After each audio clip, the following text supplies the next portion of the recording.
Hello, everyone. Welcome back to Tell Me More. In this episode, we are looking at the unraveling of the mystery behind the demise of Tupac Shakur. Eventually, they have been able to finger someone, but I do not want to talk too much. Listening to the police, listening to the Anthony, and listening to the sheriff. They will explain everything how this guy was brought down and so many other things that you don't know about the demise and the bringing out of Tupac. It's indeed an unraveling. It's indeed a big mystery demystified. Thank you for watching. If you have not subscribed to this YouTube channel, kindly subscribe, comment, and let us engage. Till I see you next time. Bye.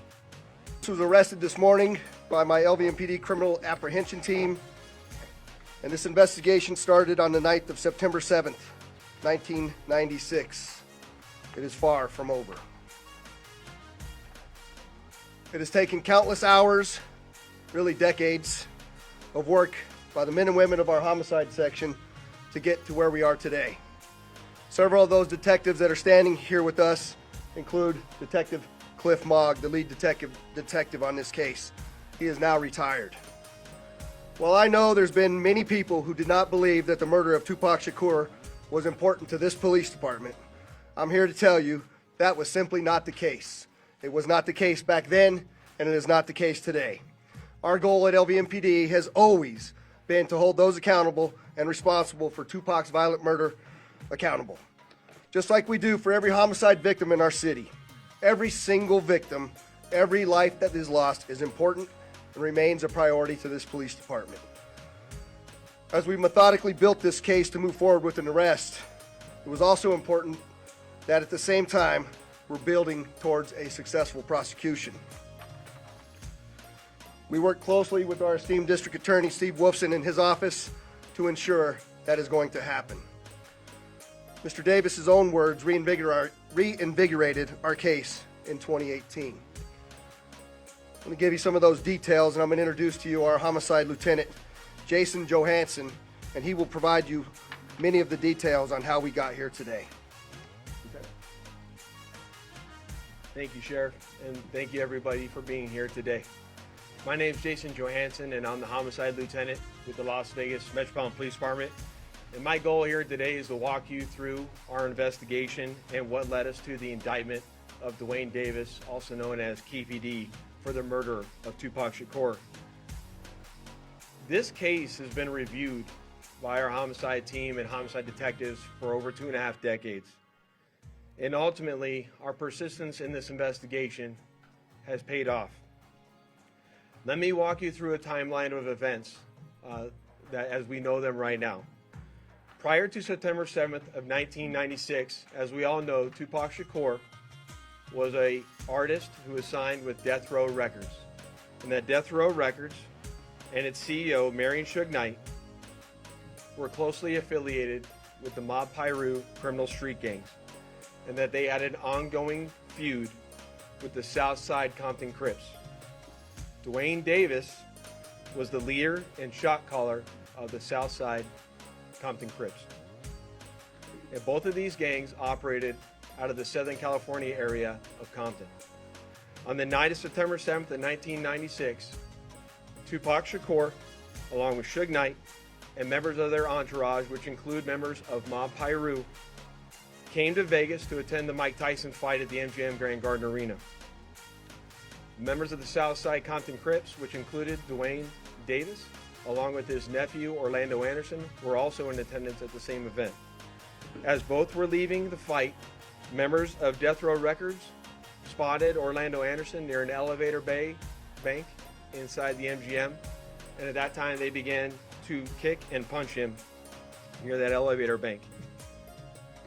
I will now show you hotel security footage, as many of you have already seen, related to this incident. And on this incident, you will see Tupac Shakur, who's wearing a shiny satiny shirt, along with Marion Suge Knight, who's a large man in a brown suit, punching and kicking Orlando Anderson.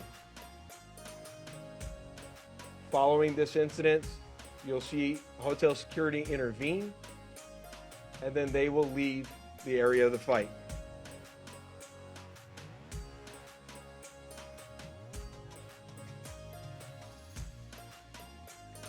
Little did anyone know that it is this incident right here that would ultimately lead to the retaliatory shooting and death of Tupac Shakur. Following this incident, Tupac and Suge Knight both left the MGM to make their way to a post-fight party, which was to occur at a local nightclub. At the same time, word had spread amongst members of the Southside Compton Crips of what had occurred inside the MGM. And then that's when Dwayne Davis began to devise a plan to obtain a firearm and retaliate against Suge Knight and Mr. Shakur for what occurred inside the hotel against Mr. Anderson.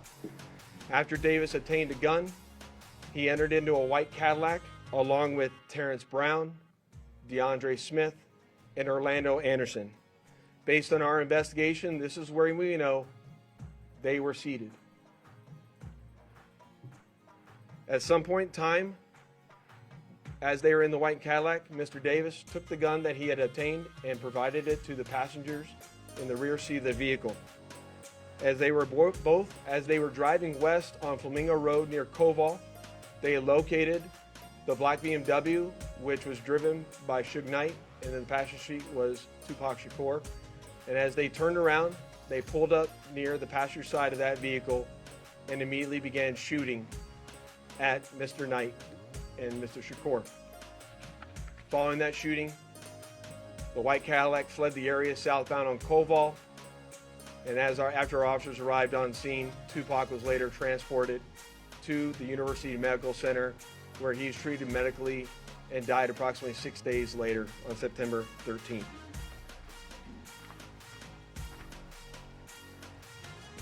My homicide section handled this investigation from its onset and for a short amount of time. And within a short amount of time, what we knew was that we were working a gang investigation where our victims, our witnesses, and our suspects were all from Southern California and not local to Las Vegas. Within the first few months of the investigation, our detectives knew most of the information I just briefed you on. However, we never had the necessary evidence to bring this case forward and present it for criminal charges.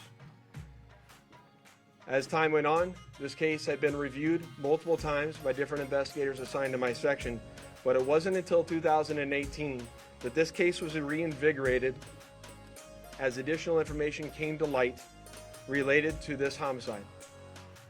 Specifically, Dwayne Davis's own admissions to his involvement in this homicide investigation that he provided to numerous different media outlets. In our section, we knew at this time that this was likely our last time to take a run at this case to successfully solve this case and bring forth a criminal charge. It was at that time that this case was assigned to Cliff Mogg, a detective within my homicide section. And over the last 5 years, my section worked closely, hand in hand with the Clark County District Attorney's Office, and followed a systematic investigative plan over the last 5 years. We've conducted countless interviews and corroborated numerous facts that were not only consistent with the crime scene on the night of the incident, but also corroborated and were consistent with the sequence of events that night. This ultimately led to us procuring a search warrant which was executed at Mr. Davis's residence in Henderson, Nevada. And following the execution of that search warrant, in close coordination with the District Attorney's Office, this case was presented to the grand jury, which ultimately led to Davis being indicted on charges of murder. Before I hand it off to the District Attorney's Office, I would be remiss if I didn't thank Detective Mogg and all the other detectives that were not only assigned this case and reviewed this case, but all the other detectives from other agencies that assisted us in this investigation. They know who they are, and thank you very much for all the assistance you provided. It does not go unnoticed.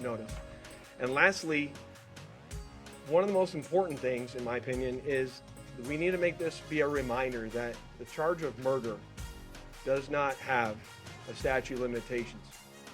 This agency has been and is invested in solving our cold case homicides so that we can bring closure to those families and justice for those victims of homicide. And with that, I will turn it over to the Clark County District Attorney, Steve Wilson.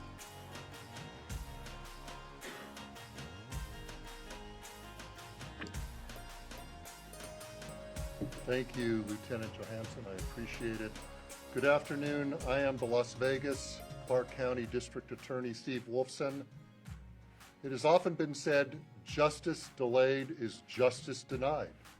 It's a quote we hear often and for many, many years when talking about our legal system, but not in this case.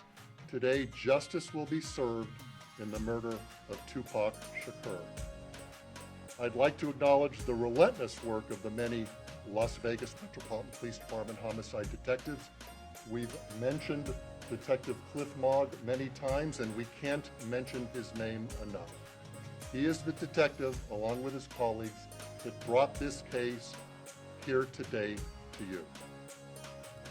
A Clark County grand jury has indicted Dwayne Keith Davis with 1 count of open murder with use of a deadly weapon with a gang enhancement.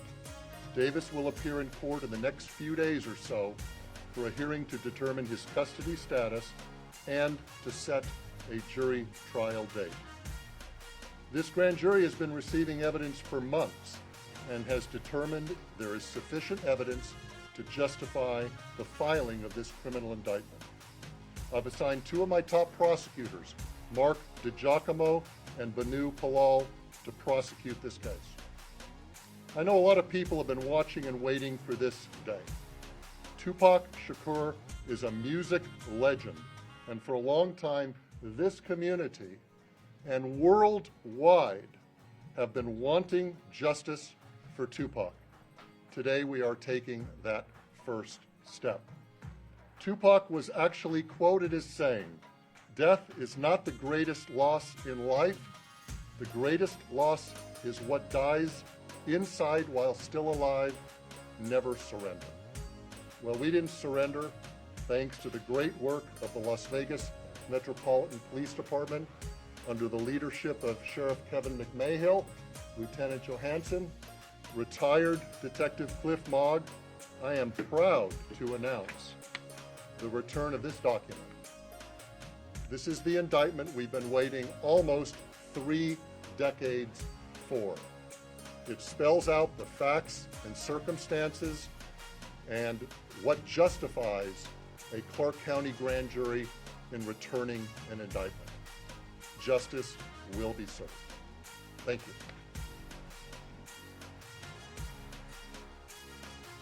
Thank you, Steve. I'd just like to say that the Las Vegas Metropolitan Police Department Homicide Section year over year solves over 90% of the homicides that occur in our jurisdiction.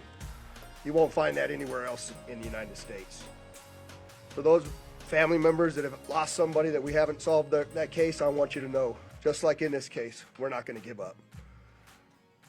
I also say to you that as we begin, we're going to take a couple of questions. I want you to remember in your questioning that this investigation, subsequent arrest, and now indictment is only the beginning of the process. And we are committed and invested in ensuring a successful prosecution as we move forward.